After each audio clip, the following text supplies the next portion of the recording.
Muy buenas tardes, muchas gracias Unai por unirse a esta segunda webconferencia del curso Gerencia Financiera. Yo elaboré unas diapositivas, ya las voy a compartir, donde vamos a explicar un poco los conceptos y también definiciones sobre la gestión de capital de trabajo, las funciones del Departamento de Tesorería, las responsabilidades del tesorero, el modelo Bumol-Tobin para calcular el valor, el saldo óptimo de efectivo, ¿sí? Para la empresa y las políticas de crédito y de cobro. ¿Okay? Bueno, procedo entonces a compartir pantalla. Buenas noches, Norma, ¿cómo me le va? Profe, buenas noches. Aquí, gracias a Dios, pudiéndome conectar, que la pasada no me pude conectar porque me tocó trabajar hasta las 11 de la noche. Ok, tranquila, excelente que se haya conectado, muchas gracias.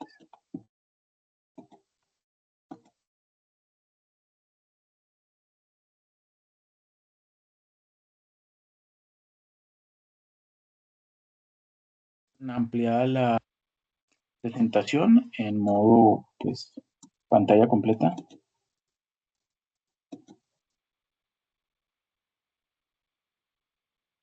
La portada, ¿sí la observan ya?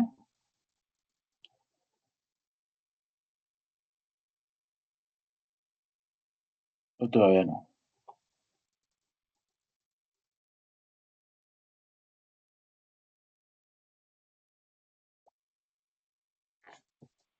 ¿Qué sucede? ¿No me escuchan? Sí, señor. ¿Sí me escuchan? Bueno, perfecto. Sí, profe, sí lo escucho. Bueno, ¿y estás observando allí la ampliada la portada de la presentación? Sí, señor, correcto. Ok, gracias. Bueno, vamos a iniciar entonces con la definición de capital de trabajo. Recuérdese que este resultado de aprendizaje número 2 del curso tiene que ver con la gestión, ¿sí?, de capital de trabajo, que son esos recursos que se requieren para la operación diaria de la empresa, ¿no? Entonces, el capital de trabajo es el recurso con el que cuenta la empresa para realizar sus operaciones productivas y que le permite cumplir con su ciclo operativo. Dicho capital de trabajo está conformado por un componente transitorio o temporal y un componente permanente. También se define como el monto del activo circulante que ha sido provisto por los acreedores a largo plazo y por los accionistas, o sea, que no ha sido suministrado por los acreedores a corto plazo. Las necesidades transitorias de capital de trabajo se financian por lo general con pasivos circulantes y se determina mediante la suma de tres cuentas. Son el efectivo, cuentas por cobrar e inventarios, ¿sí? Mientras que las necesidades permanentes de la empresa se financian con margen de maniobra, ¿sí? Y ese margen de maniobra se calcula como capitales permanentes, que corresponde a la sumatoria de dos cuentas dentro del balance, que son recursos propios, ¿sí?, más pasivo a largo plazo, menos el valor del activo fijo, ¿sí?, o activos fijos.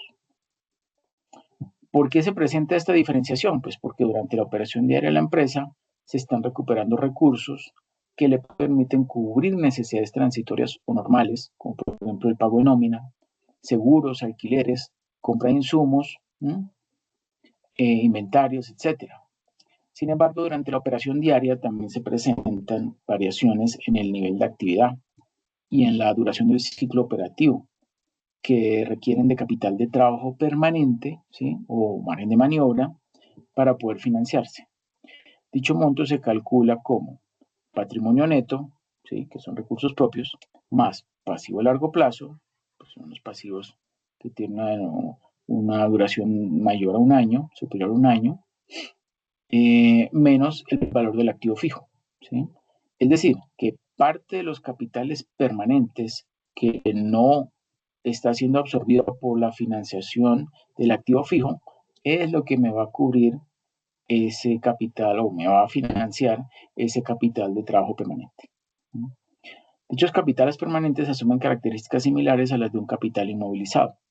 entendiéndose que la empresa no podrá reducirlo porque afectaría sus niveles previstos de operaciones. Debiéndose advertir que el capital de trabajo permanente, a diferencia del denominado capital inmovilizado, ¿no?, máquinas o equipos, cambia constantemente de contenido durante el intervalo del ciclo operativo, mientras que la inversión en bienes de capital se refiere al mismo bien a través del tiempo, ¿sí? En cambio, el capital de trabajo permanente se expresa una vez en efectivo e inmediatamente después se expresa en mercancías o bienes y luego en cuentas por cobrar y nuevamente en efectivo. ¿Okay? ¿Está ahí todo claro?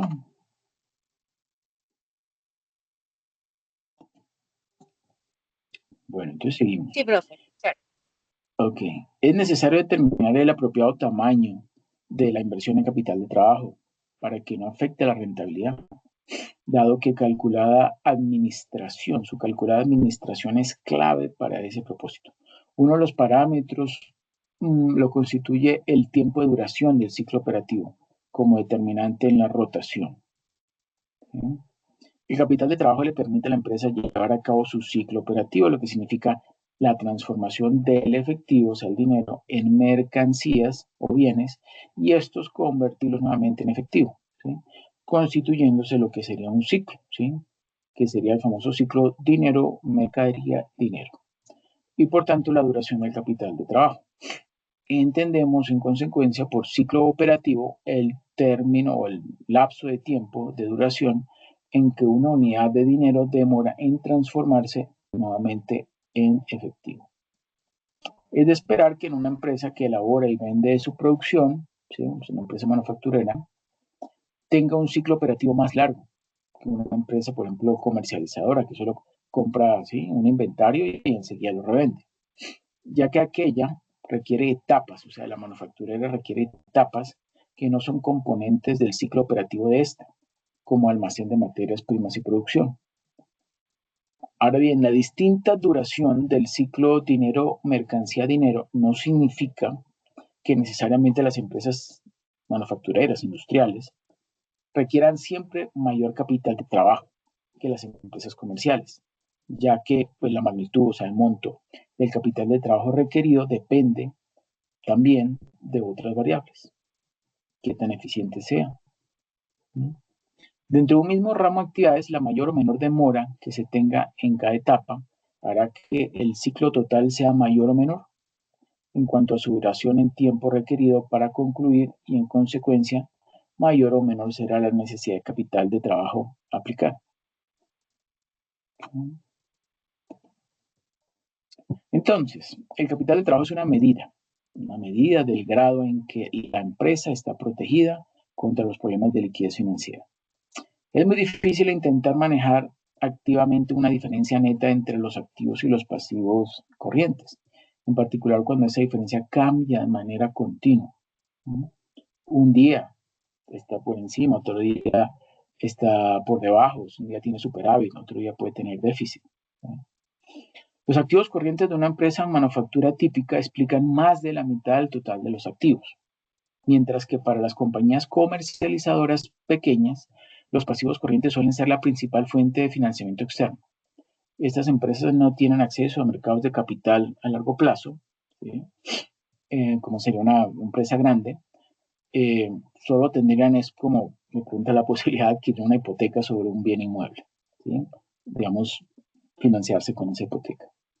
La administración del efectivo, los valores comerciales, las cuentas por cobrar, las obligaciones contraídas y otros medios de financiamiento a corto plazo son responsabilidad directa del director financiero.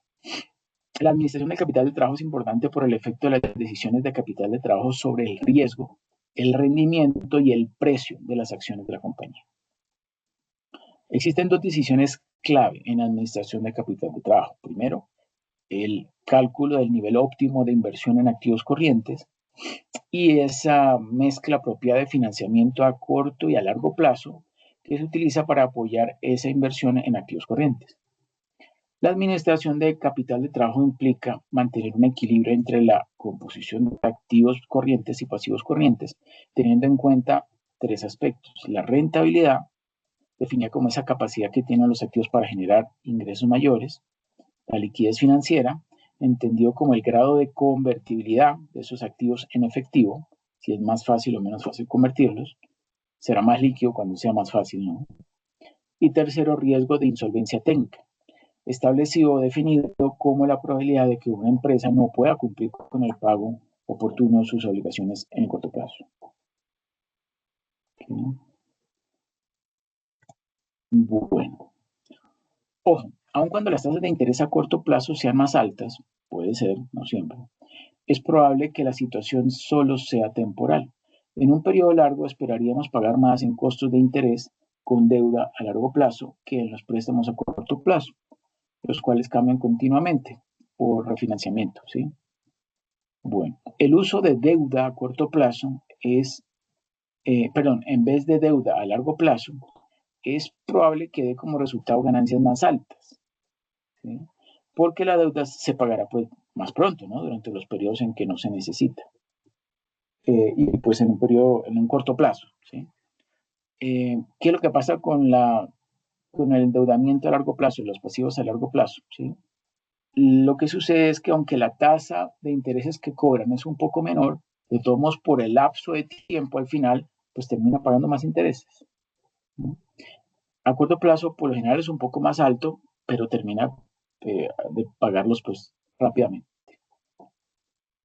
Los supuestos de mantener un nivel bajo de activos corrientes y una proporción alta de pasivos corrientes dará como resultado un nivel bajo o incluso negativo de fondo de maniobra, ¿sí? Sin embargo, ojo, compensando la rentabilidad de esta estrategia, tenemos un mayor riesgo para la empresa, ¿sí? Aquí riesgo significa peligro de que la empresa no mantenga o no pueda mantener suficientes activos corrientes para pagar sus deudas en efectivo, ¿sí? Y apoyar los niveles apropiados de ventas, es decir, quedarse sin inventario. Ese sería el mayor riesgo. Y el otro riesgo sería que no pudiera continuar con la operación de la empresa. Al determinar la cantidad adecuada de activos corrientes, la administración debe considerar la compensación entre rentabilidad y riesgo. Para ilustrar esta compensación, suponga que con los activos fijos, una empresa puede generar hasta, supongamos, 50.000 unidades de producción al año.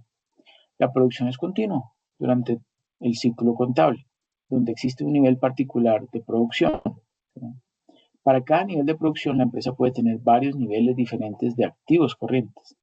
Suponga que existen 3 políticas alternativas de activos corrientes, que son los que tenemos allí en la figura 1, la azul, la verde y la roja, ¿no? La relación entre la producción, ¿sí?, que sería el eje de las X, vemos allí que hay 25.000 y 50.000 unidades, ¿sí?, y el nivel de activo corriente, que sería en el eje de las Y, ¿cierto? Pues está ilustrando que al comienzo, ¿sí?, de 0 hasta las primeras 25.000 unidades que se producen, ¿cierto? Pues está aumentando su pendiente, ¿cierto? Esa línea azul y la verde y la roja, ¿cierto? Parten prácticamente de 0 y van aumentando, ¿sí?, su pendiente, ¿sí? Pero obviamente hay unas pendientes más elevadas que otras. Por ejemplo, el de la política C, ¿sí?, es una pendiente más baja que, por ejemplo, el de la política A, ¿no? Y miren allí esas diferencias que me están mostrando que los activos circulantes, ¿no? Digamos, esa longitud, ¿sí?, de esa curva, ¿sí?, esta línea, ¿sí?, pues entonces me está determinando el nivel de activos circulantes.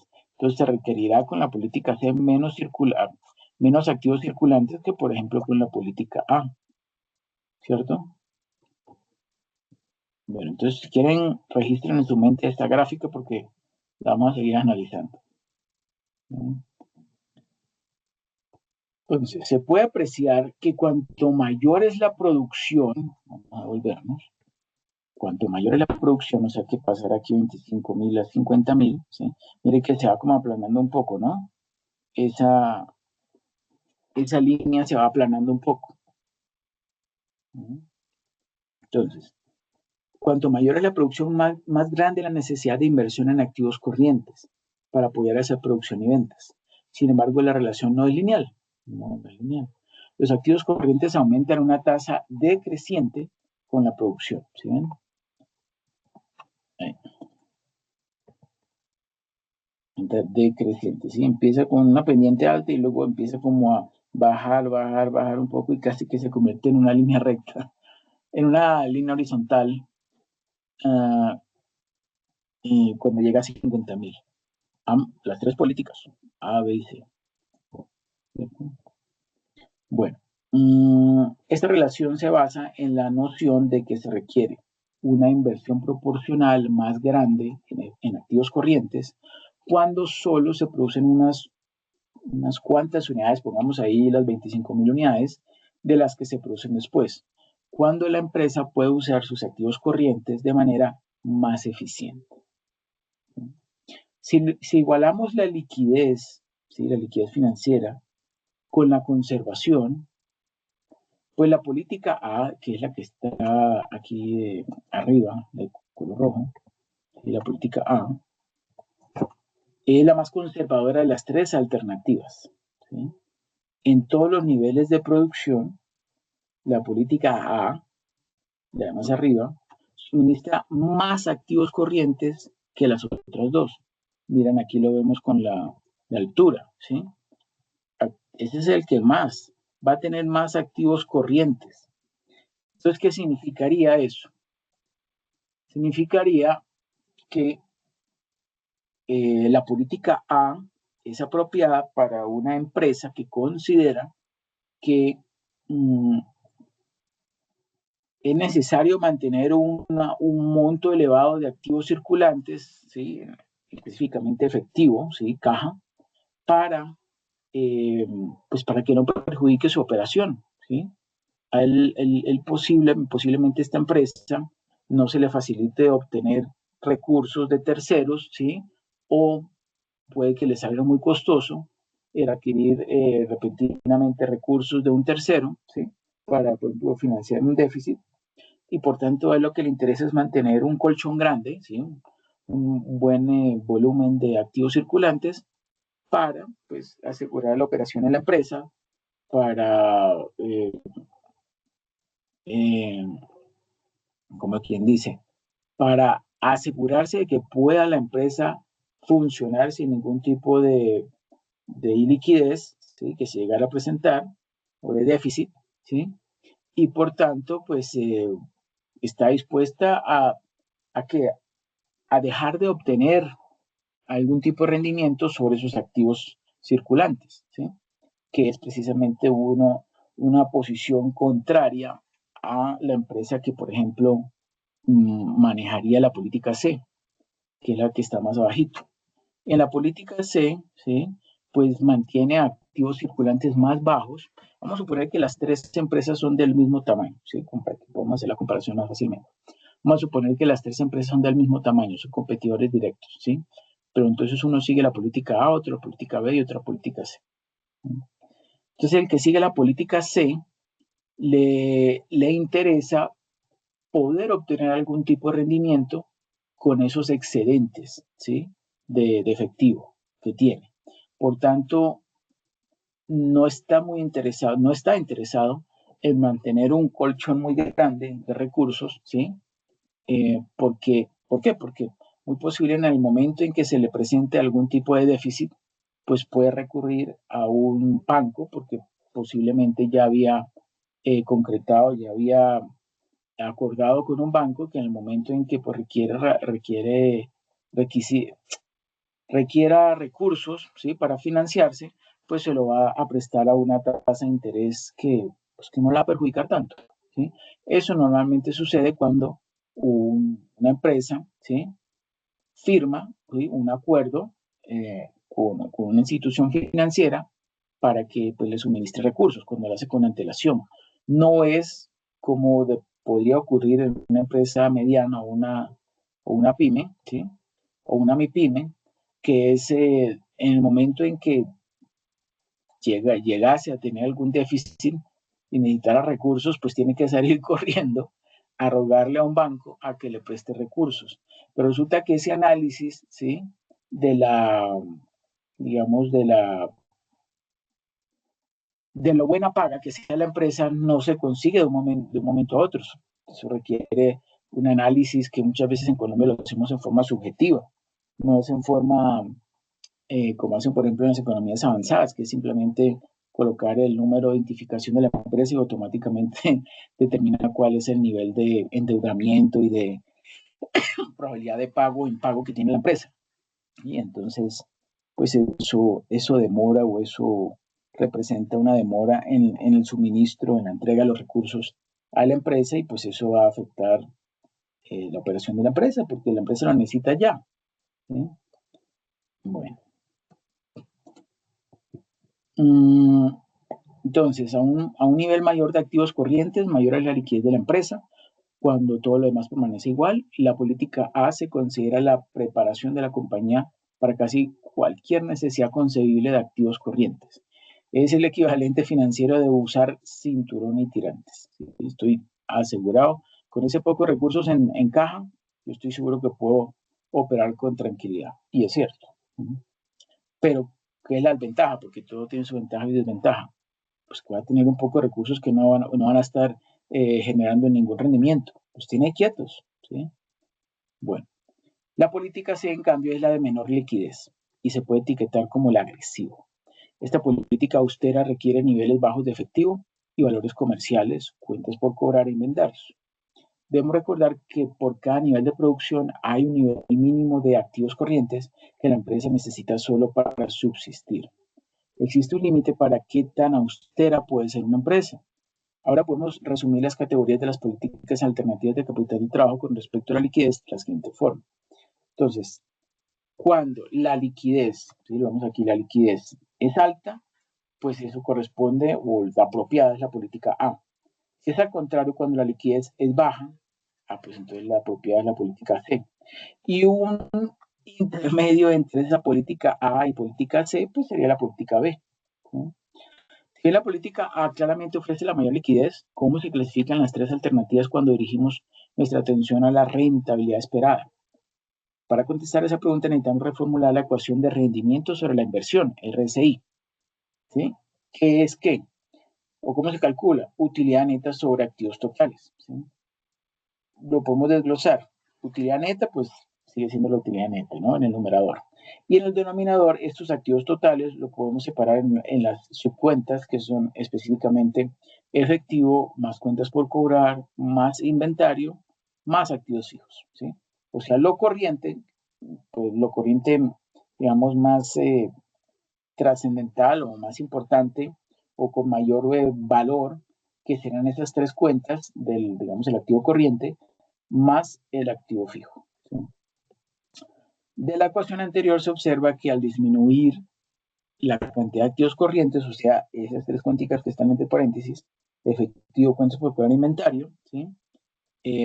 Como por ejemplo, debido a un cambio de la política A hacia la política C, ¿sí? O sea, de esta que está arriba a la C, ¿sí? Que hay menor liquidez, ¿cierto? Pues aumentará la rentabilidad potencial, claro. Es más rentable la empresa con la política C, pero también asume un mayor riesgo y es la posibilidad de quedarse líquido, pero bueno, previamente habrá acordado con una entidad financiera el que le suministre esos recursos a una tasa de interés previamente establecida. ¿Hasta ahí alguna pregunta, duda?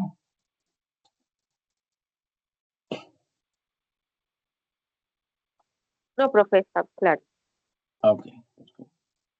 Bueno, ahí resumiendo, entonces, si podemos reducir la inversión de la empresa en activos corrientes al tiempo que podemos apoyar de manera adecuada la producción y las ventas, pues el rendimiento sobre la inversión aumentará.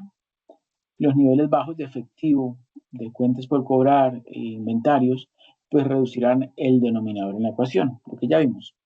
La utilidad neta, es decir, pero el numerador en esencia permanece igual o tal vez aumente. Entonces así, pues la política C, ¿sí? Ofrece la rentabilidad potencial más alta, ¿sí? Según pues este indicador rentabilidad sobre la inversión. No obstante, un movimiento, ¿sí?, dentro de la empresa, de la política A hacia la política C da como resultado otros efectos, además de una mayor rentabilidad. Disminuir el efectivo reduce la capacidad de la empresa de cumplir sus obligaciones financieras, es cierto, conforme se vencen. Disminuir las cuentas por cobrar, adoptando términos de crédito y una política de refuerzo más estricto, pues puede tener el resultado de perder algunos clientes y ventas, ¿sí? Porque no va a tener, si por ejemplo es una comercializadora, pues no va a tener toda esa gama de productos que tenía antes, ¿sí?, porque redujo su, en efectivo, ¿sí?, el efectivo que hay, y puede quedarse sin suministros. Disminuir el inventario también puede llevar a ventas perdidas por faltantes de productos. Por consiguiente, políticas de capital de trabajo más agresivas pueden conducir a un mayor riesgo. Es claro que la política C, ¿sí?, la más riesgosa o agresiva, es la política de capital de trabajo más riesgosa. También es una política que otorga más importancia a la rentabilidad que a la liquidez financiera. Bueno, y tenemos aquí algo parecido al anterior, solo que aquí estamos analizando ya no solamente liquidez, sino las otras variables que son rentabilidad y riesgo. Fíjese que rentabilidad y riesgo se comportan de la misma forma, ¿sí? Entonces, para cuando la empresa quiere tener una alta liquidez, la más apropiada es una política A, ¿sí?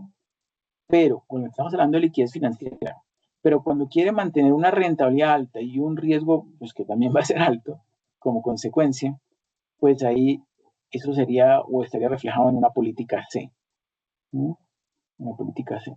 Y todo lo contrario ocurre cuando la rentabilidad y el riesgo son bajos, ¿sí? Entonces, o si la empresa considera que su rentabilidad no le interesa que sea alta, ¿sí?, y también quiere que su riesgo sea más bajo, pues entonces utilizaría o le convendría una política A, ¿sí?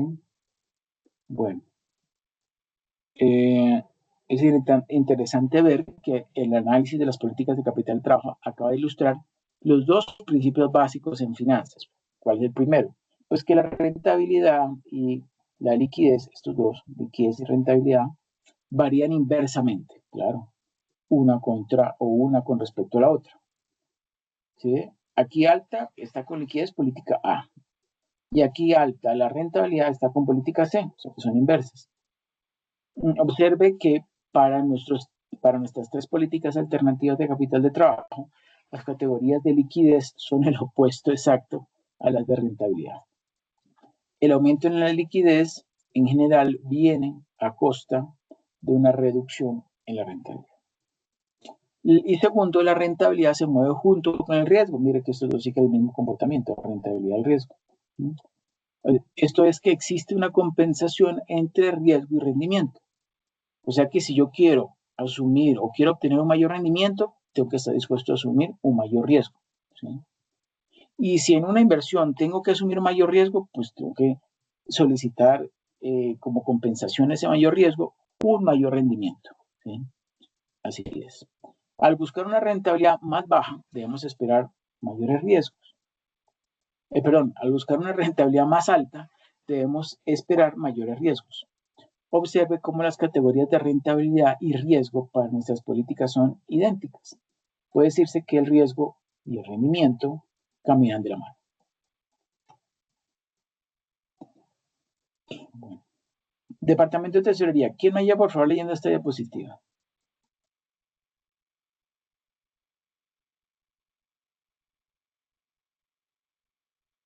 Señor.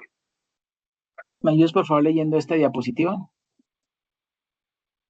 Listo, bro. Dice, el Departamento de Tesorería es responsable de la liquidez de una empresa. La tesorería proporciona a las empresas de cualquier sector y ámbito geográfico la eficiencia necesaria y las claves en la estrategia de estabilidad y crecimiento de cualquier negocio. Aporta visibilidad de liquidez, control y optimización de los flujos de efectivo, control de los riesgos financieros y seguridad en la ejecución de los procesos de pago y cobro. El tesorero debe monitorear los flujos de efectivo actuales y proyectados y las necesidades especiales de financiamiento, y usar información para invertir correctamente los fondos excedentes, así como estar preparado para préstamos adicionales o aumentos de capital. El Departamento de Tesorería también debe salvaguardar los activos existentes, lo que exige la inversión prudente de fondos, al tiempo que protege contra pérdidas excesivas en las tasas de interés y las posiciones en divisas. El tesorero debe monitorear los procesos internos y las decisiones que causan cambios en el capital de trabajo y la rentabilidad, al mismo tiempo que mantiene relaciones clave con inversionistas y prestamistas. Las responsabilidades del tesorero involucran las siguientes áreas. Previsión de caja. El personal de contabilidad generalmente maneja la recepción y el desembolso de efectivo, pero el personal de tesorería necesita compilar esta información de todas las subsidiarias en pronósticos de efectivo a corto y largo plazo. Estos pronósticos son necesarios para fines de inversión, por lo que el personal de tesorería puede planificar el uso de vehículos de inversión que tengan la duración correcta para igualar las salidas de efectivo programadas.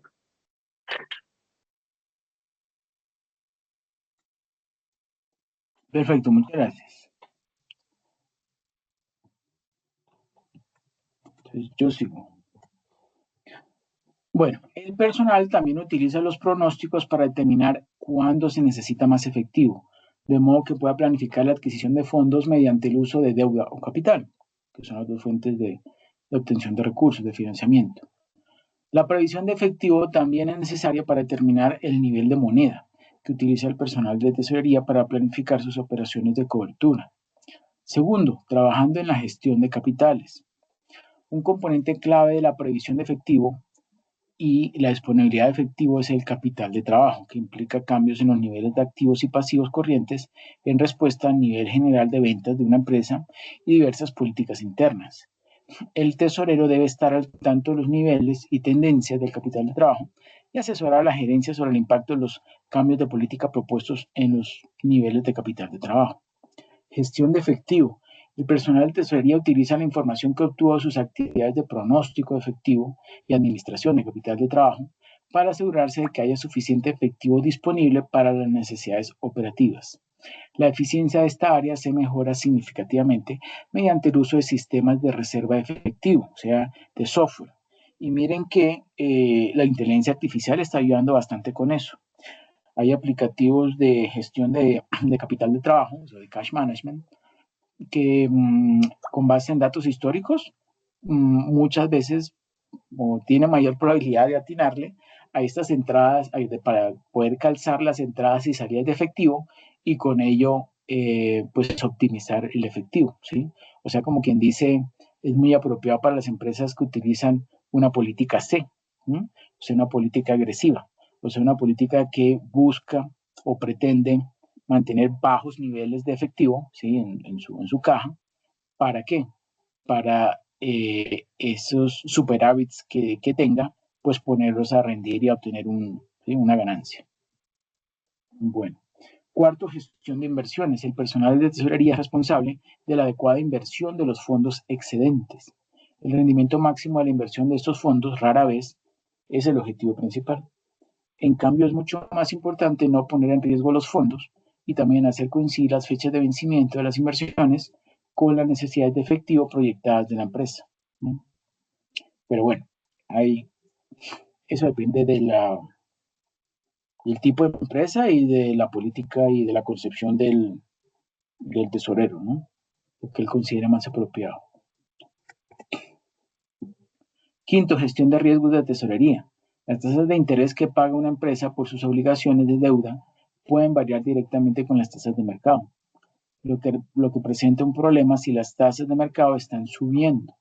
Las posiciones en divisas de una empresa también podrían estar en riesgo pues, si los tipos de cambio, o sea, las tasas de cambio empeoran repentinamente. En ambos casos, el personal de tesorería puede crear estrategias de gestión de riesgos e implementar tácticas de cobertura para mitigar el riesgo de la empresa. Sexto, asesoría en gestión. El personal de tesorería monitorea constantemente las condiciones del mercado, ¿sí? En cómo están los indicadores y los fundamentales, cómo está el desempleo, cómo están las tasas de interés, cómo está la tasa de cambio, cómo está la inflación, ¿sí? Todo eso. Monitorea constantemente las condiciones del mercado y por lo tanto es un excelente recurso interno para el equipo de administración en caso de que quieran conocer las tasas de interés que la compañía probablemente pagará por nuevas ofertas de deuda, también la disponibilidad de deuda y los términos probables que los inversores de capital querrán a cambio de su inversión en la empresa. Séptimo, relaciones bancarias. El tesorero se reúne con los representantes de un banco para discutir la condición financiera de la compañía, la estructura de tarifas del banco, cualquier deuda otorgada a la compañía por el banco y otros servicios tales como transacciones de cambio de divisas, coberturas, transferencias electrónicas, servicios de custodia, reserva de efectivo, etc. Una relación abierta y a largo plazo puede conducir a cierto grado de cooperación bancaria si una empresa tiene dificultades financieras y a veces puede dar lugar a reducciones modestas en las comisiones bancarias. Octavo, concesión de crédito. La concesión de crédito a los clientes puede ser una competencia, una tarea del Departamento de Tesorería o puede delegarse al área de contabilidad. Esta tarea permite al tesorero cierto control sobre la cantidad de capital de trabajo bloqueado, ¿sí?, o suspendido en las cuentas por cobrar. Por eso, muchas veces sí es tesorería, porque según los términos de crédito otorgado a sus clientes, pues puede estar perjudicando, ¿sí? Si, por ejemplo, está dando la empresa un descuento por pronto pago, que se denomina 15-60, ¿sí? 15-60 significa que otorga la empresa un 15% de descuento si la empresa paga entre los primeros 60 días. Eso muy posiblemente lo puede estar afectando. Entonces tendría que cambiar esos términos a, por ejemplo, un 10-30. Un 10-30 sería 10% de descuento si paga entre los primeros 30 días. O sea que si paga en el día 31, 35, 40, etcétera, pues ya no recibe ese descuento del 10%. Pero los que lo hagan, pues van a tener el beneficio del 10% y la empresa va a tener el beneficio de contar con los recursos para poder financiar su operación. ¿Cierto? Noveno, otras actividades. El mantenimiento de todo tipo de seguros por cuenta de la empresa. Esta tarea puede encomendarse al personal de tesorería sobre la base de que ya maneja una cantidad considerable de gestión de riesgos, ¿sí?, a través de sus actividades de cobertura, por lo que esto representa una mayor centralización de las actividades de gestión de riesgos. Controles de tesorería, ojo. Es fundamental que las funciones estén debidamente segregadas entre el personal de tesorería, de modo que cualquiera que concluya un trato o negocio, pues nunca controle ni contabilice los flujos de efectivo resultantes. Eso es muy riesgoso. Por ejemplo, las actividades comerciales deben separarse de las actividades de confirmación, de modo que alguien, ¿sí?, funcionario, que realice transacciones ilícitas de manera fraudulenta, pues no pueda tener la confirmación que llega de la contraparte. Además, un gerente de tesorería de alto nivel debe aprobar todas las transacciones. Y otra persona, posiblemente en el departamento de contabilidad, ubicado fuera de la cadena de mando departamental, ¿sí?, debe conciliar y contabilizar todas las transacciones. El tesorero debe imponer límites en una variedad de transacciones. Esos límites pueden prohibir o restringir que el personal de tesorería invierta, por ejemplo, en instrumentos financieros, como podrían ser derivados financieros, ¿cierto?, con un excesivo nivel de riesgo. Otra limitación es la cantidad de negocios que una empresa puede hacer con una contraparte específica, que está diseñada para reducir las pérdidas de la empresa en caso de que una contraparte falle, ¿sí?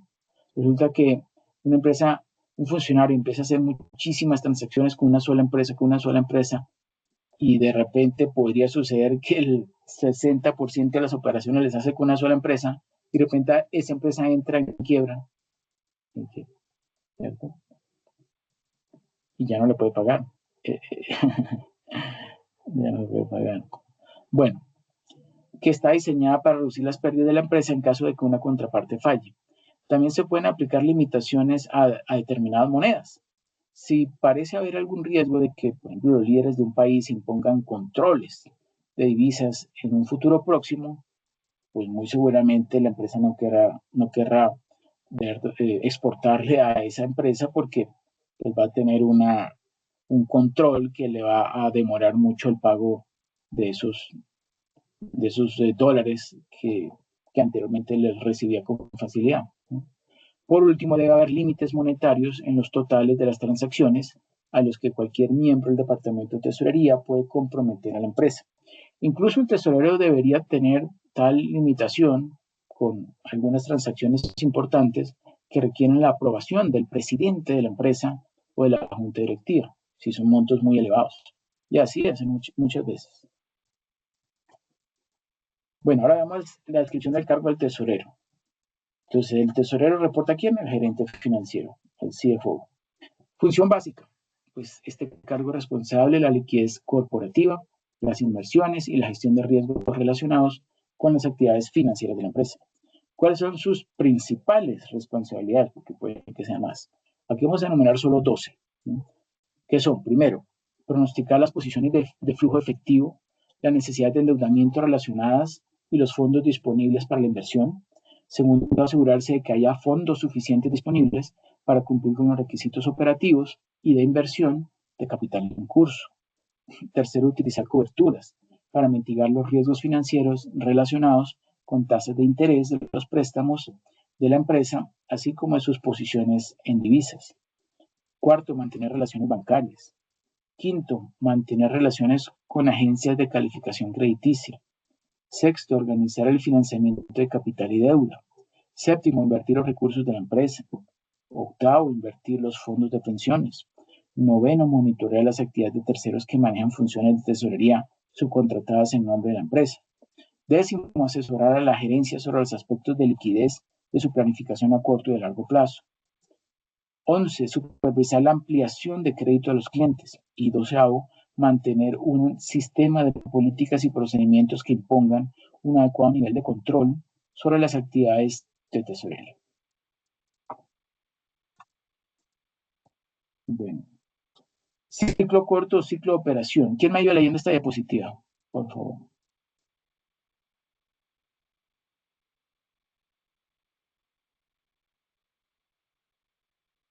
Yo creo que sí, está poniendo la ayuda.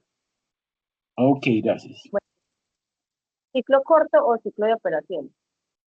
La financiación e instalación de los activos fijos no garantiza el funcionamiento de la empresa.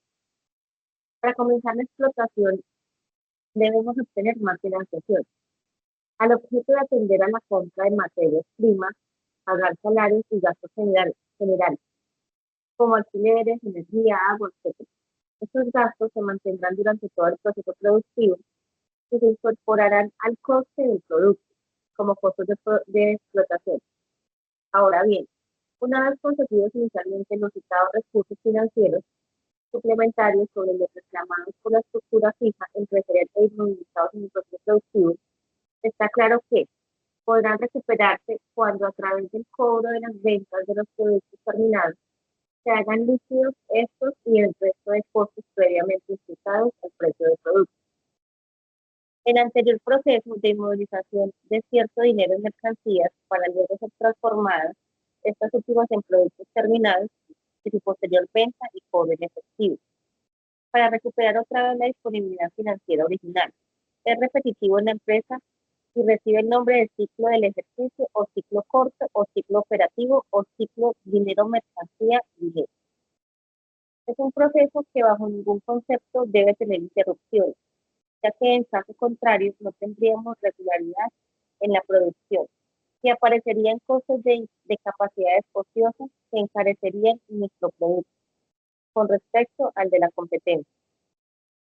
El almacén final, el almacén a final del proceso productivo, el de productos terminados, sirve de regulador de la producción para su adecuación al ritmo de vida. Asimismo, el almacén del principio del proceso productivo, el de materias primas, sirve de regulación con respecto a los proveedores de esta materia. Estos almacenes ayudan a no interrumpir la producción y por tanto el ciclo corto o ciclo operativo. El ciclo corto puede desglosarse en los 4 estados intermedios que por regla general sufre la disponibilidad monetaria inicial en las empresas productivas. En primer lugar, parte de esta disponibilidad se materializa en materias primas, para luego pasar a incorporarse al proceso productivo, en forma de productos en curso de fabricación. Una vez finalizado el proceso, pasar a incorporarse al proceso productivo. Perdón. Una vez finalizado el proceso productivo, los productos en curso se convierten en productos terminados, almacenándose en espera de su venta futura.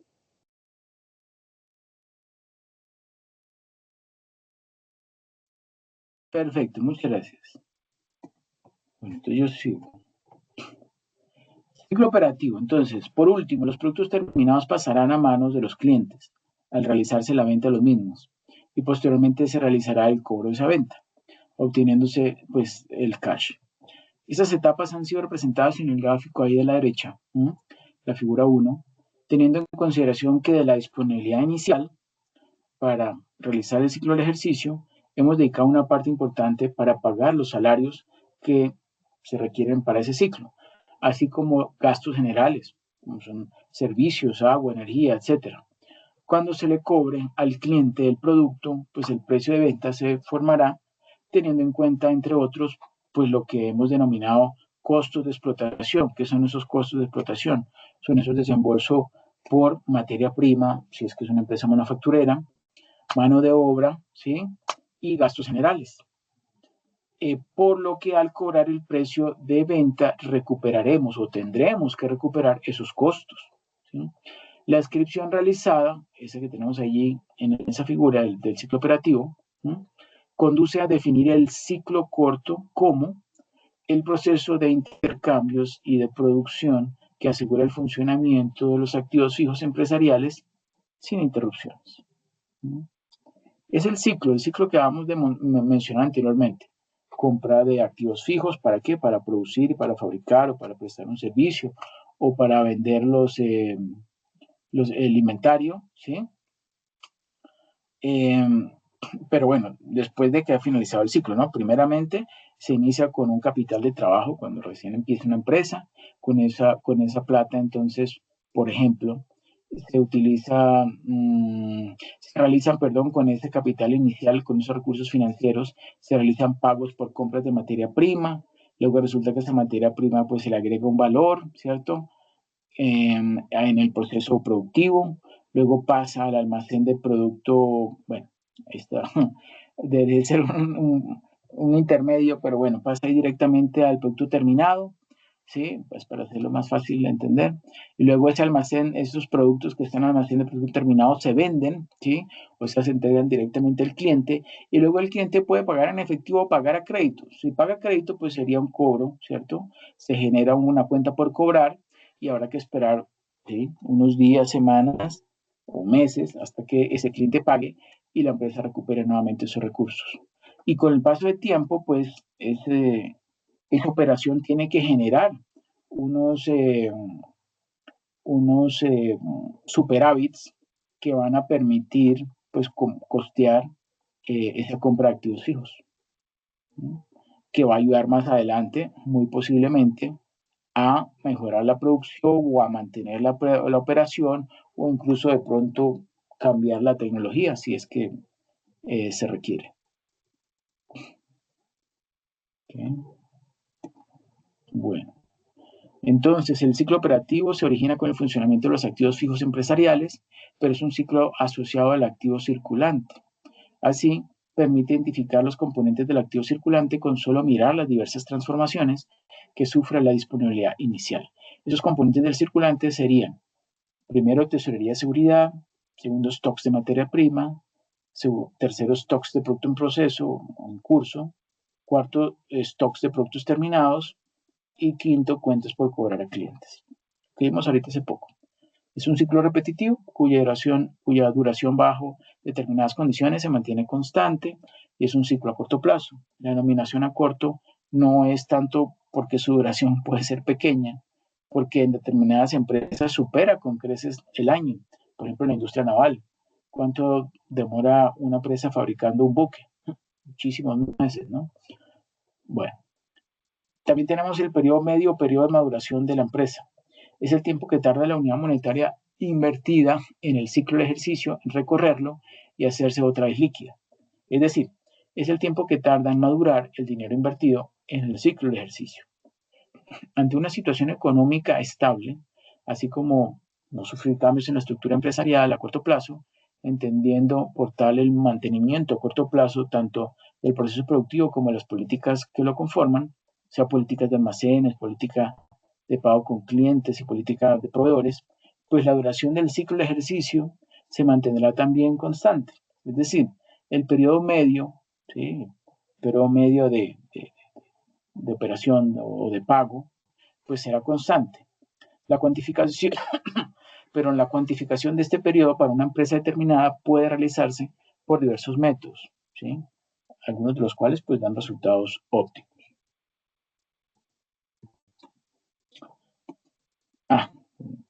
Tenemos un ejemplo.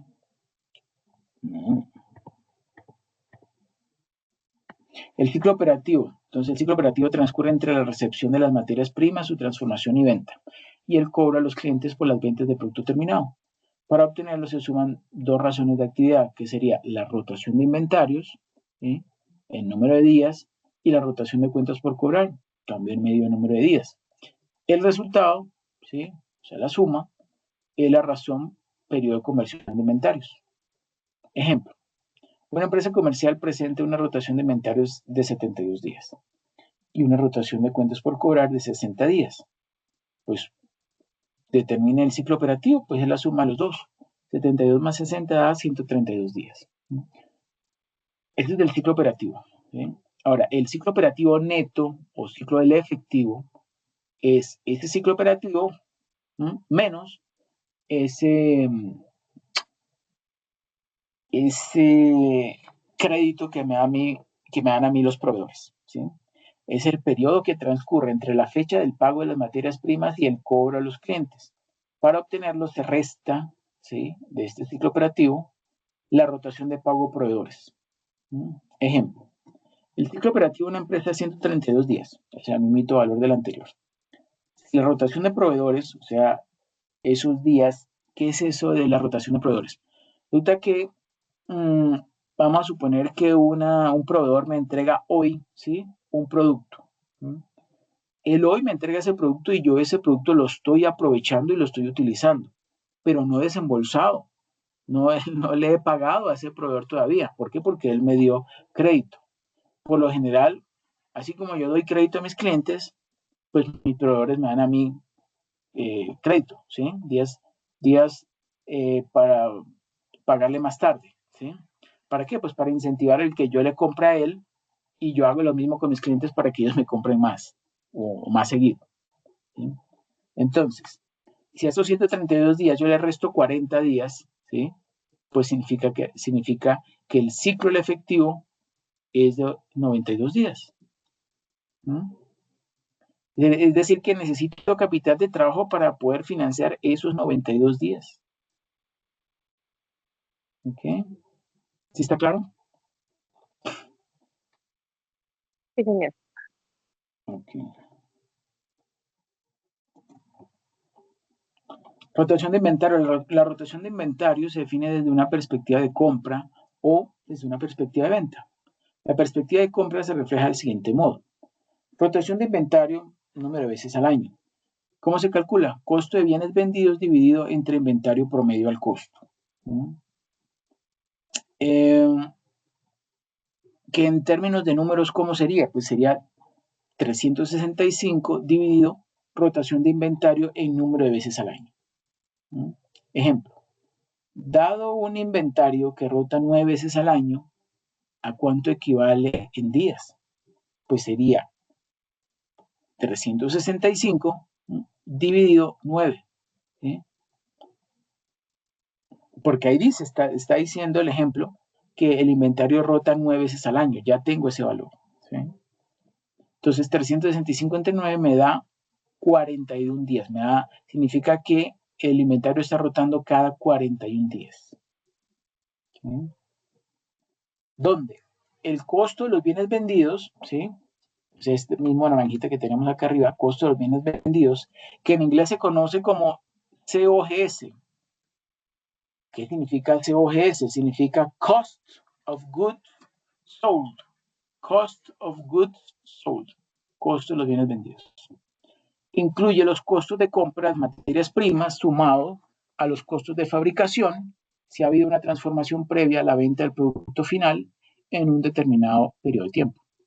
Ese costo no incluye los costos de venta, como publicidad, ni costos administrativos generales, como recursos humanos. Es costo de los bienes vendidos, no más. Y este otro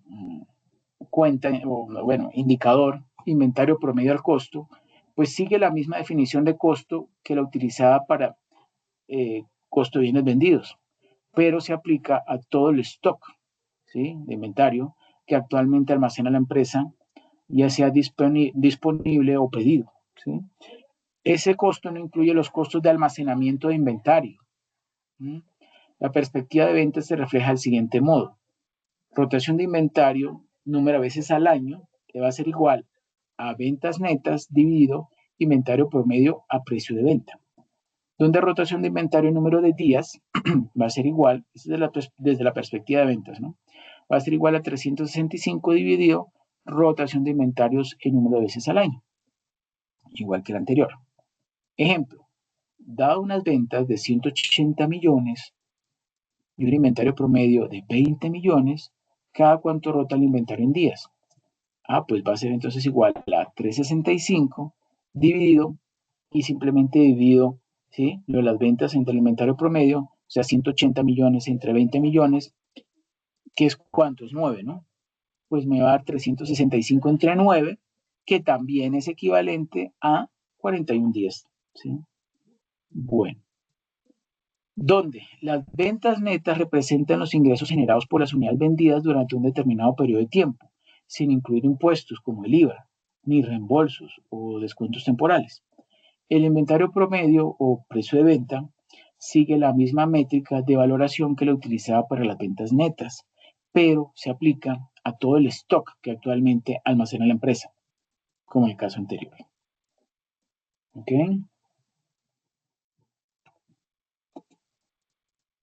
Bueno, aquí tenemos el ciclo, el periodo medio. Bueno, esto es una sumatoria. El periodo medio es una sumatoria de subperiodos, subperiodo de materias primas, de producto en proceso y producto terminado. No vamos a profundizar en eso porque eso la verdad no. Esto es para una empresa manufacturera, ¿no? Bueno, el ciclo operativo ya lo vimos. Es casi es una capital en las empresas. Bueno, veamos necesidades de activos circulantes. ¿Quién me ayuda, por favor, leyendo esta diapositiva?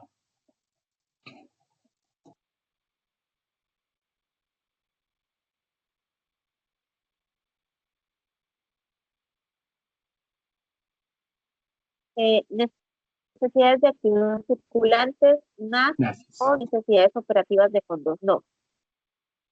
Las NOF o necesidades de activos circulantes son la cuantía de activos a corto plazo a utilizar en el ciclo del ejercicio al objeto de que el activo fijo funcione sin interrupciones.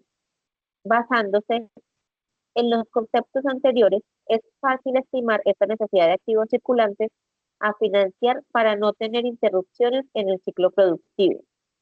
Existen dos ópticas fundamentales. Primero, la que cuantifica independientemente cada una de las partidas del circulante para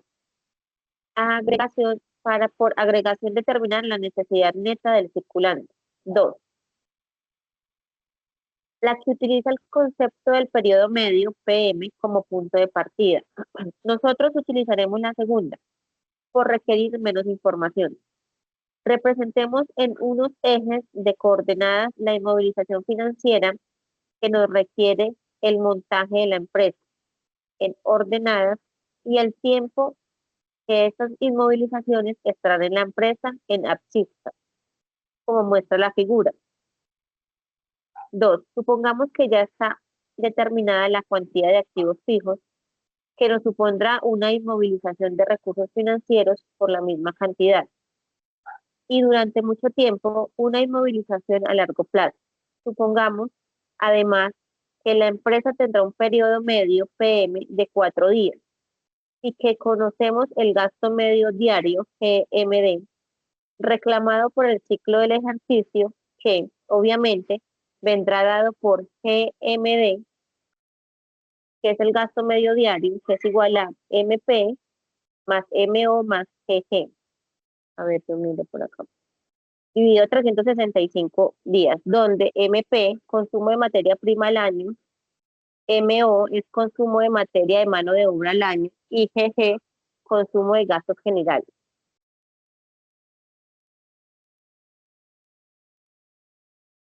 Perfecto, muchas gracias.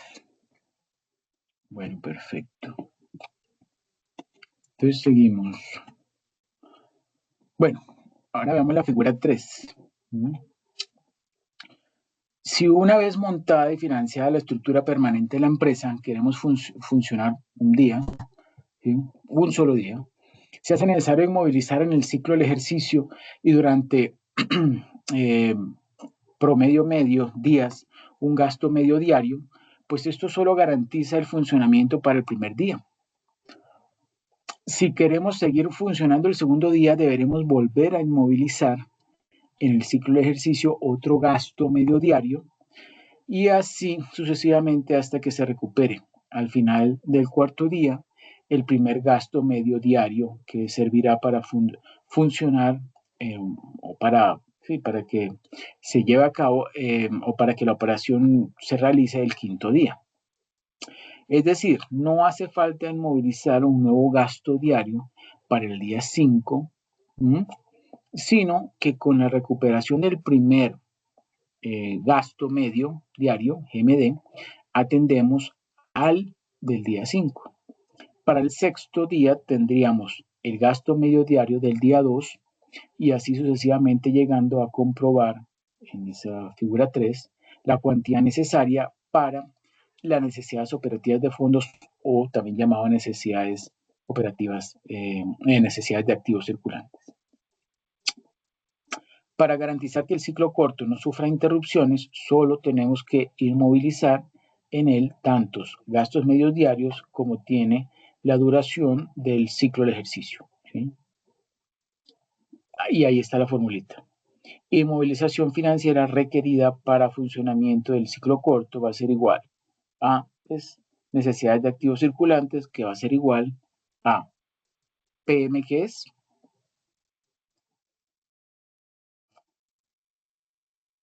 PM, que son estos 4 días.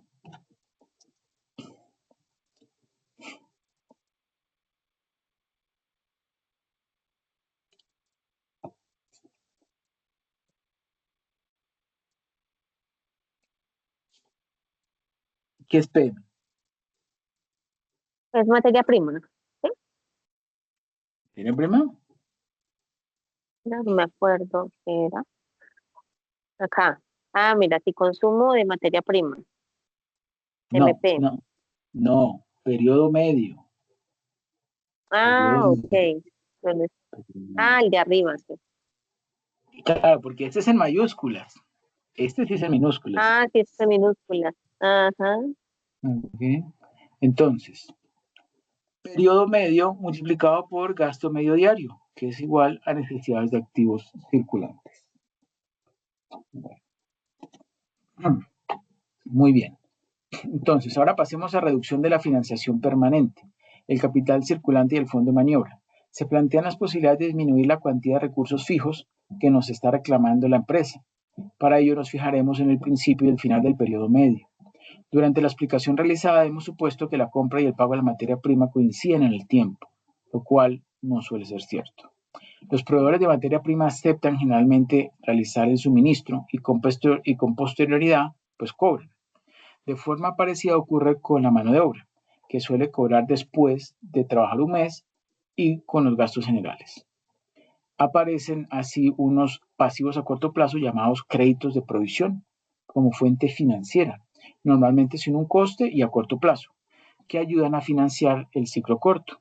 Su efecto en el balance o en estado de situación financiera reside en disminuir la necesidad de recursos financieros a largo plazo, tal como se muestra en esa figura número 5, ¿sí? Sin afectar la necesidad de activo circulante. La nueva configuración del balance implica la existencia de dos conceptos muy importantes para el análisis financiero. El concepto de capital circulante, ¿sí? En el activo, ahí lo vemos, capital circulante en la verde, ¿sí? Y el de fondo de rotación o fondo de maniobra, ¿sí? ¿Dónde lo vemos? Y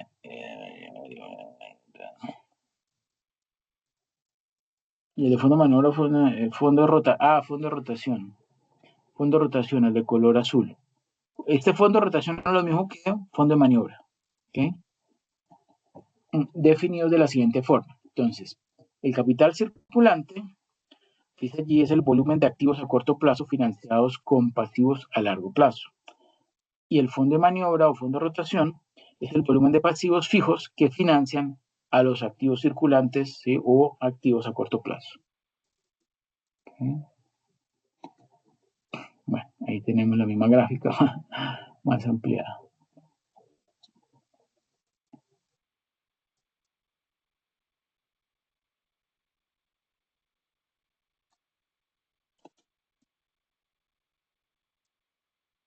Bueno, pero medio físico y pero medio financiero. Esto es algo ya muy específico. Vayamos con esto. Administración del efectivo. La administración del dinero, específicamente mantener un saldo óptimo efectivo, es uno de los principales problemas de las empresas. Los excesos o faltantes en la caja dificultan a las empresas operar con eficiencia, afrontar las obligaciones pertinentes y evitar pérdidas por saldos de efectivo ociosos. Ese problema es difícil de manejar dada la incertidumbre en la recepción de los flujos de caja, puesto que siguen un proceso estocástico. Un proceso estocástico es es la imposibilidad de determinar en el futuro un resultado. Eso es un proceso estocástico. Claro, un proceso estocástico en términos matemáticos, en términos algebraicos, pues es mucho más completo, ¿no? Pero no vamos a entrar en detalle con eso.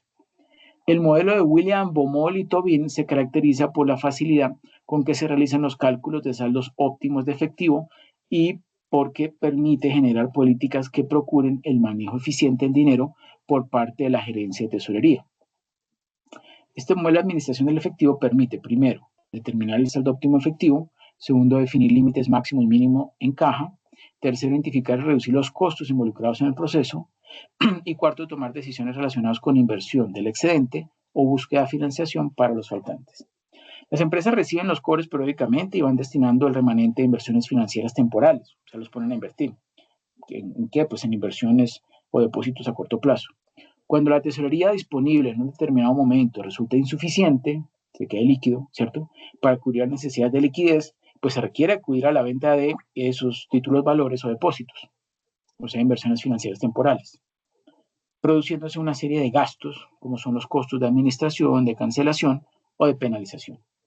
En el modelo Baumol-Tobin, MBT, los autores asumen esta operativa habitual, así el saldo de tesorería evoluciona en el tiempo en forma de dientes de sierra, como lo vemos acá. Ese es el clásico ejemplo de una forma de representar, ¿sí? El que la empresa empieza con un valor de 1.200, vamos a poner que son $1.200, y a lo largo del mes, ¿cierto? Se van consumiendo en forma recta. No quiere decir que sea exactamente una línea recta, pero pues para facilitar la comprensión vamos a suponer que es una línea recta, o sea que sigue una pendiente constante, ¿no? Algo parece como 45 grados, ¿cierto? Bueno. Y luego nuevamente, al comenzar el siguiente mes, el 1 de marzo, digamos que esos activos, esas inversiones temporales que estaban obteniendo rendimiento se venden, generan, al yo venderlos, pues recupero esos recursos, ese efectivo, se lo deposito, lo meto en la caja de la empresa y a partir de allí durante todo el mes de marzo, pues los voy consumiendo, los voy usando y lo mismo tengo que volver a hacer el 1 de abril, luego el 1 de mayo y así sucesivamente. ¿Cierto? ¿Está claro? Sí, señor. Listo. Entonces, los cobros se producen regularmente y los pagos se realizan gradualmente a medida que se gasta dinero. El modelo Baumol-Tobin calcula la cantidad de valores, o sea, de títulos valores, a vender cada vez que se necesite liquidez para minimizar, en este caso, los costos en que se incurre en cada venta de activos. en esas inversiones temporales, o cancelación de depósitos, ¿sí? CITs, podría ser.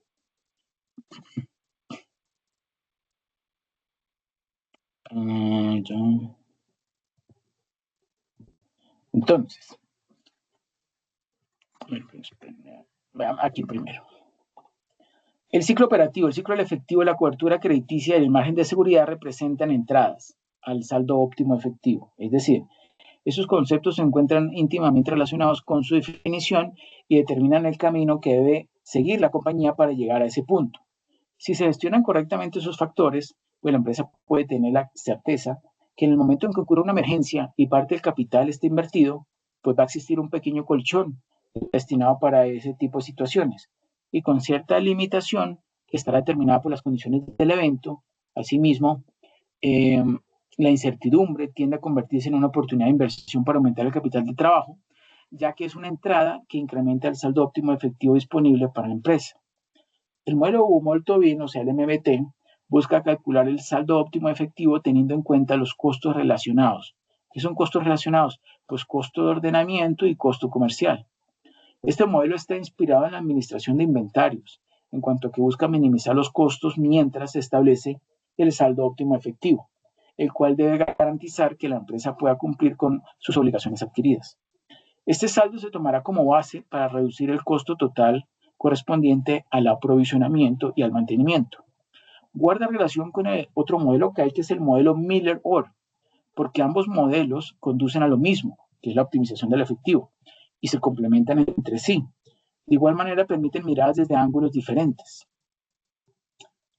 El modelo Bumol-Tobin considera que los saldos de efectivo son un gasto de dinero constante durante el periodo de estudio y no considera ingresos a lo largo del periodo.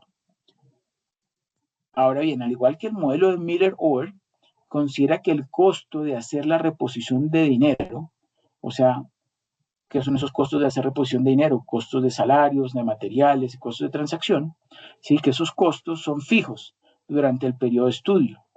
Establece un saldo óptimo efectivo y el punto de equilibrio del costo de oportunidad y comercial, el costo comercial, para poder observar el costo de mantener ese dinero en caja y el costo de reponer el dinero y sus transacciones en cada periodo, pues sus obligaciones de manera oportuna sin presentar riesgos de liquidez.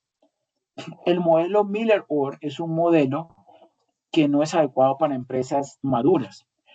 En cambio, el modelo Bumol-Tobin sí es apropiado para empresas maduras. ¿Qué significa eso? ¿Qué significa eso que es apropiado para empresas maduras? Son empresas que ya están establecidas en el mercado, que llevan muchos años en el mercado, ¿cierto? Y que tienen unas entradas de dinero, ¿sí? Que son estables a lo largo del tiempo y unos desembolsos de dinero que también son pues relativamente estables dentro de su operación, ¿sí? O sea que no hay tanta incertidumbre en cuanto a las fechas de pago, ¿sí? O de, digamos, de entradas y salidas de dinero dentro de la caja de la empresa, ¿sí? Para cuando hay mucha incertidumbre, se utiliza el modelo Miller-Orr. Y ese modelo, pues, es apropiado para empresas de tecnología especialmente, o startups, ¿cierto? Que son ese tipo de empresas que tan pronto nacen, pueden enseguida, pues porque tienen como base una tecnología muy específica o novedosa, etcétera, que requiere gran capital para poder implementarlo, ¿sí? Pero que también va a permitirle recuperar rápidamente el dinero, ¿sí? Invertido. Bueno.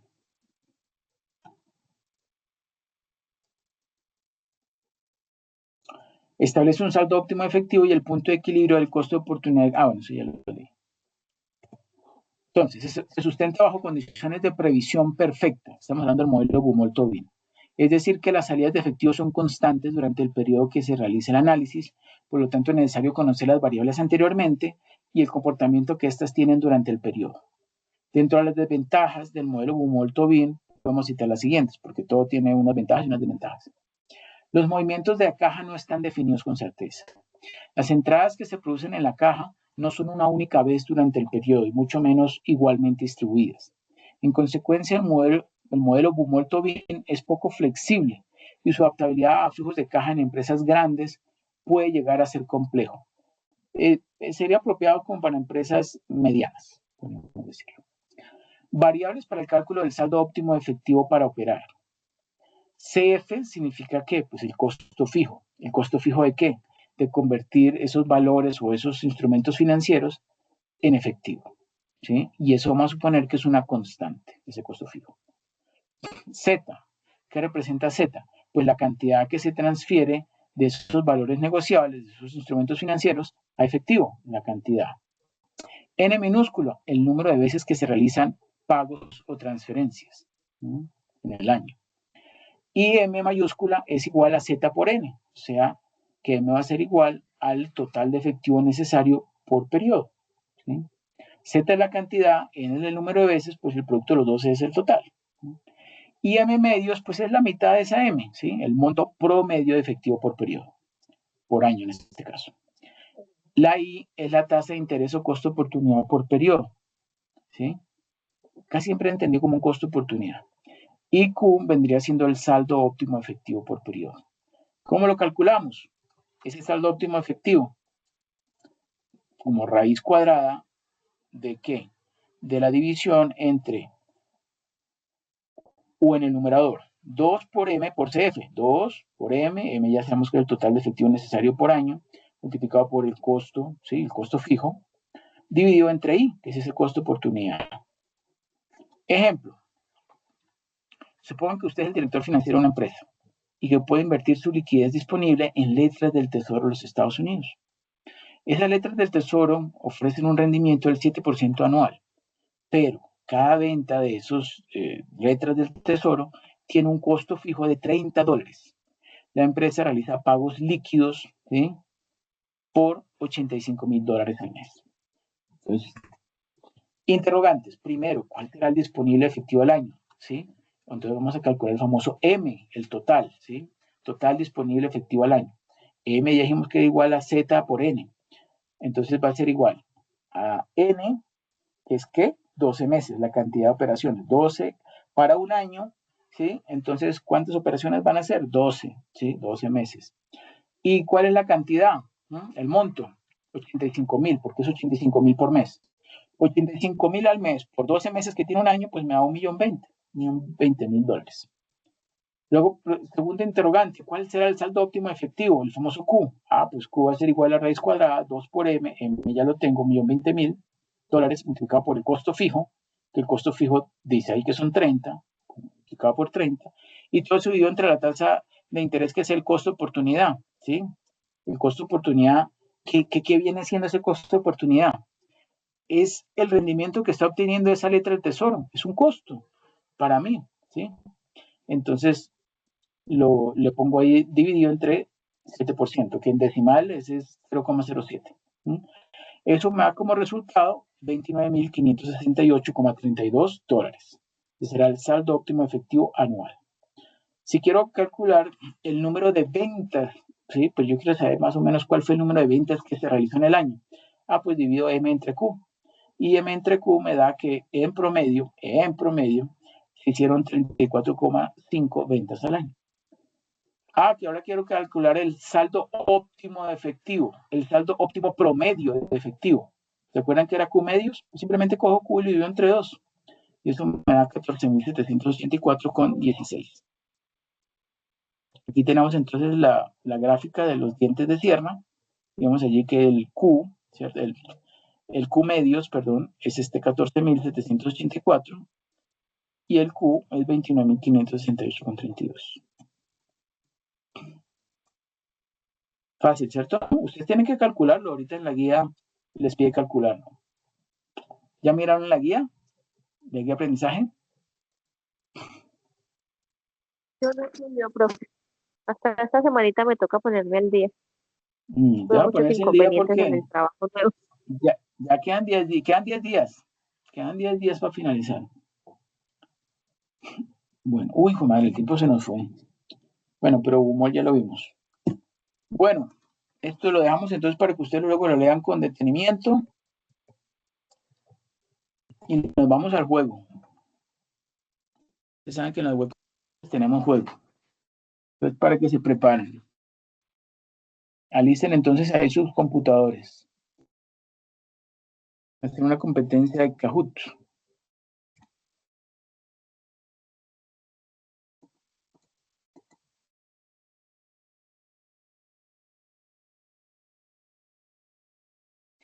Necesitamos que tengan una buena conexión a Internet.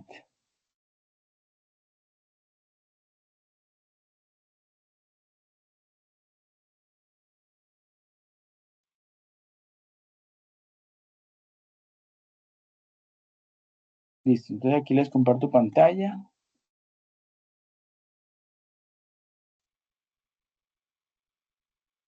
Bueno. Van a participar ambas, ¿no? Sí, Zulay señor. y Norma. Ok. Entonces recuerden esta dirección web www.kahoot.it para que por favor ingresen a esa dirección y cuando él le pida un pin, colocan el que está ahí en la pantalla. Vamos aquí en el chat, les coloco la dirección.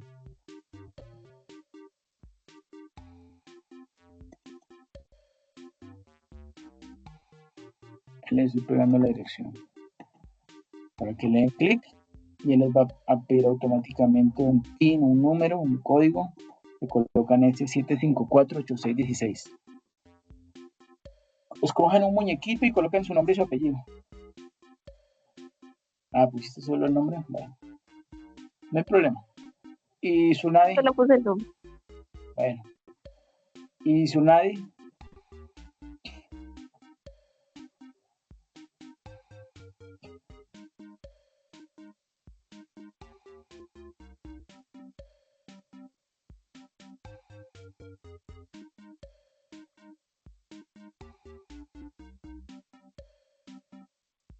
Sunadi. Ya, profe, ya me voy a unir. Regálame 2 minuticos ya. Ok.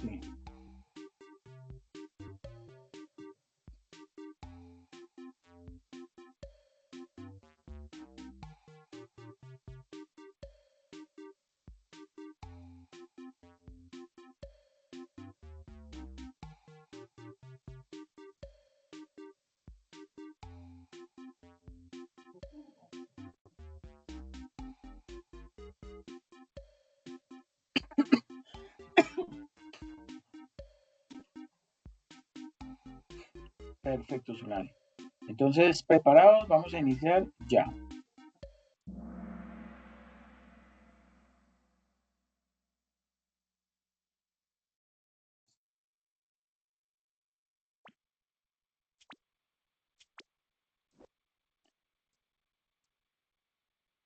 ¿Cómo te llevas con el capital de trabajo?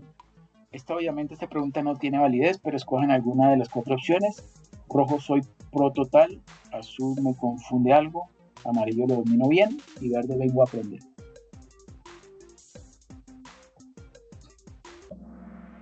Muy bien, vienen a aprender, excelente. Primera pregunta, complete. FM se calcula como, FM es fondo de maniobra, se calcula como rojo permanentes fijos, azul ventas costos, amarillo circulante pasivos o verde activos deuda.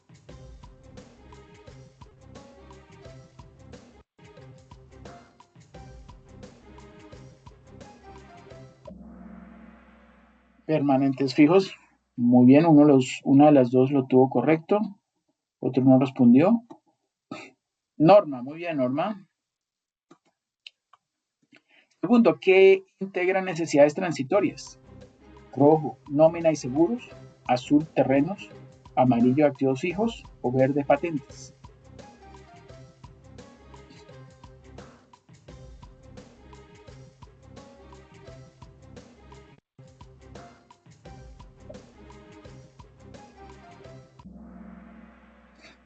¿Alguien seleccionó patentes? No, es nómina y seguros. Bueno, Sí, yo. Tranquila. Bueno, siguen igual. Sigue ganando Norma. Tercero, ¿cómo se obtiene capital de trabajo? Cuarta, perdón. Rojo, ventas más utilidad. Azul, efectivo más cuentas por cobrar más inventarios. Amarillo, patrimonio neto o verde, deuda fiscal. Eso ya lo vimos. ¿De cuánto trabajo es esto?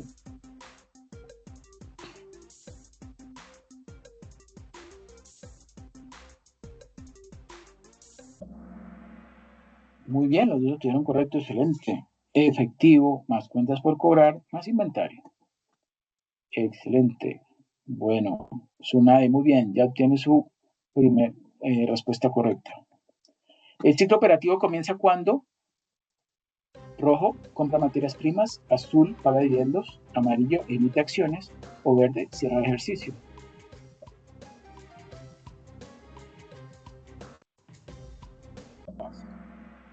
Muy bien, cuando compra materias primas. Los dos están correctos. Muy bien. Sigue igual Norma liderando. ¿Verdadero o falso? ¿Política C es más riesgosa? La azul, la que estaba bajito, era la más riesgosa, porque tenía menos activos circulantes. Ay, La Dios embarré. mío. Quería poner verdadero y puse falso. Bueno, bueno. Bueno. Sigue tomamos Norma de primero. Muy bien, Tsunade. Séptimo, ¿qué describe mejor la política A? Ya saben, la A es la roja, la que está ahí arriba. Rojo, inventarios mínimos. Azul, riesgo alto. Amarillo, crédito agresivo. O verde, liquidez alta.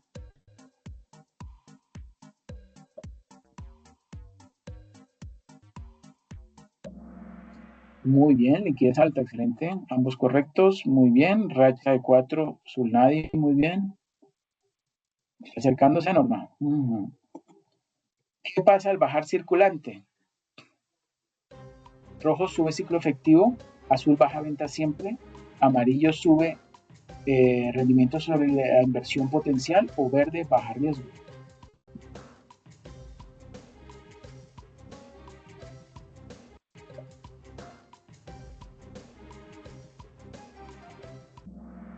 Muy bien, sube el RSI.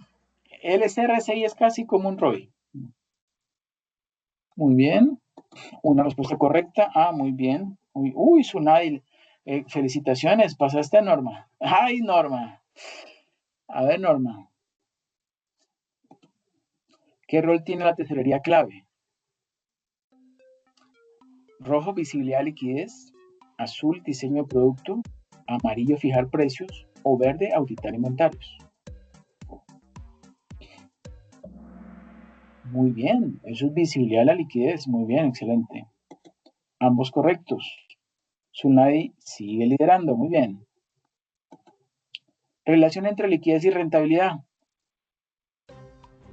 Rojo directa, azul inversa, amarillo nula o verde aleatoria.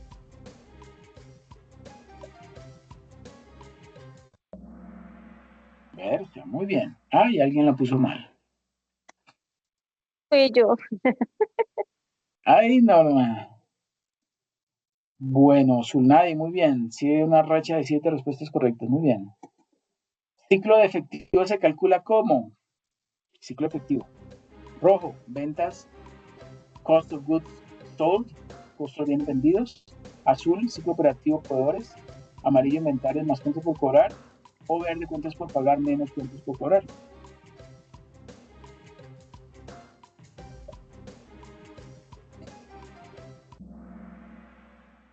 Muy bien, usted la tuvo bien, correcto.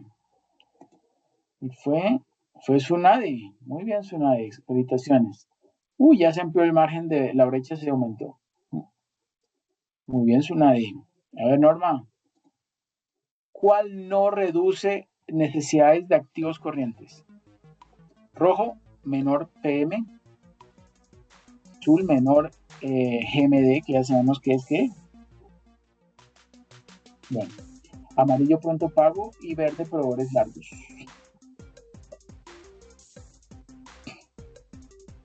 Periodo medios PM, ¿no? Ay, mi madre. No era pronto pago.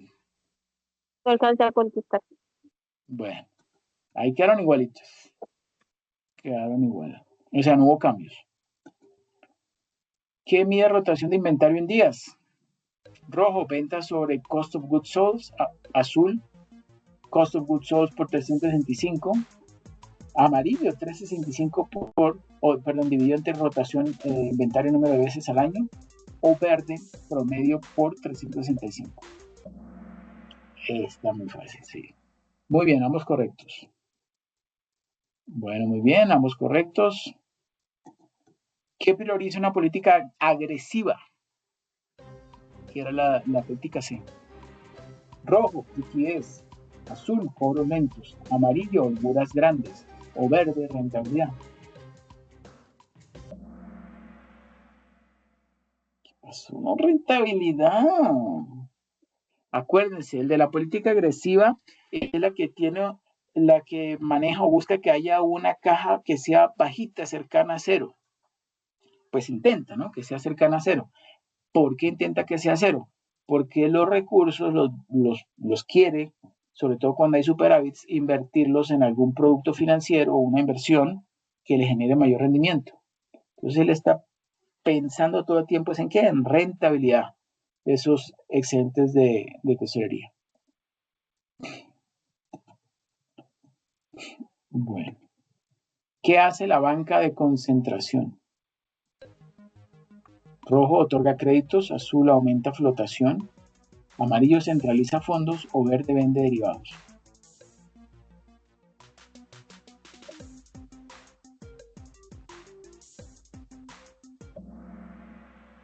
Muy bien, centraliza fondos. Excelente. Bueno, sigue Zulnay liderando. Complete, necesidades operativas de fondos aproximadas equivalen a rojo, periodo medio por grado medio, no me acuerdo, GMD. Azul, fondo de maniobra por periodo medio. Amarillo, cost of goods sold por periodo medio. O verde, ventas por periodo medio. Bueno, contestaron una, pero no. Era periodo medio por GMD. ¿Qué era GMD?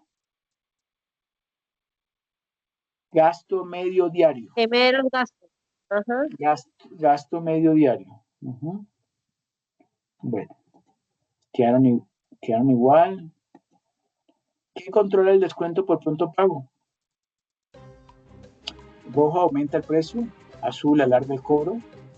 Amarillo reduce cuentas por cobrar en días. O verde sube incobrables.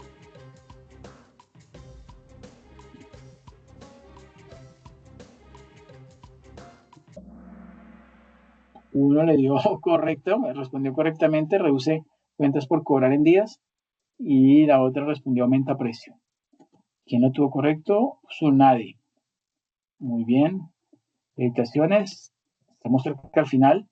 En Bumol-Tobin, el modelo Bumol-Tobin, Q depende de, Q es el saldo óptimo, ¿no? Saldo óptimo. Entonces, Q depende de qué? Rojo, el BIP y ROA. Azul, periodo medio y gasto medio diario.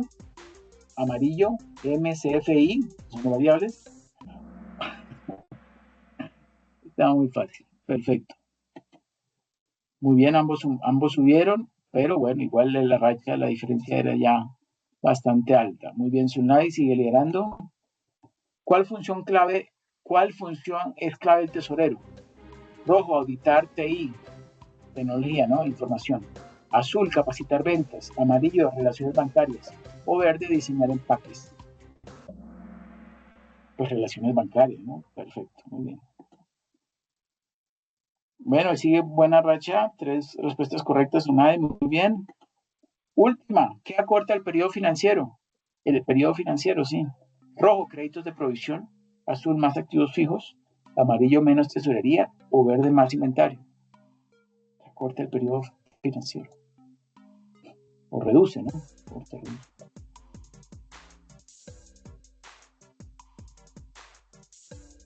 Aquí sí tienen más tiempo. En la última tenemos más tiempo.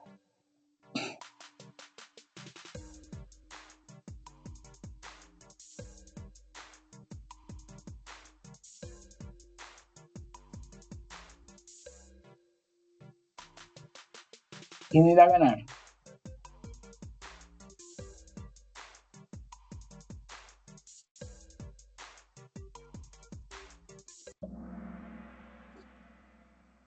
Créditos de provisión, los dos correctos, muy bien. Excelente. Bueno, felicitaciones, Zulnadi, 10.572 puntos. Y Norma, un poquito menos, 8.211. Igual hizo un gran esfuerzo, muy bien. Felicitaciones. Gracias, profe. En unas no alcanzaba, pero bueno. Bueno, muy bien. Excelente. Entonces, el primer lugar obtiene 20 puntos y el segundo lugar 15. O sea que igual tienen una recompensa por haberse conectado y haber participado en forma completa y correcta. ¿Cómo les parece estos juegos de Kahoot? Son muy chéveres. Toca tener mucha agilidad. Pensar muy rápido. Sí, es cierto. A veces uno le va a dar y ya se acabó el tiempo. Ya que. Ahí dice nadie, qué chévere. Bueno, excelente. Muchas gracias a ambas por haberse conectado. Que descansen, que recen mucho y nos vemos posiblemente en 2 semanas. ¿Okay? Bueno, profe, muchas gracias. Igualmente. Bueno, con Hasta mucho luego. gusto. Hasta luego.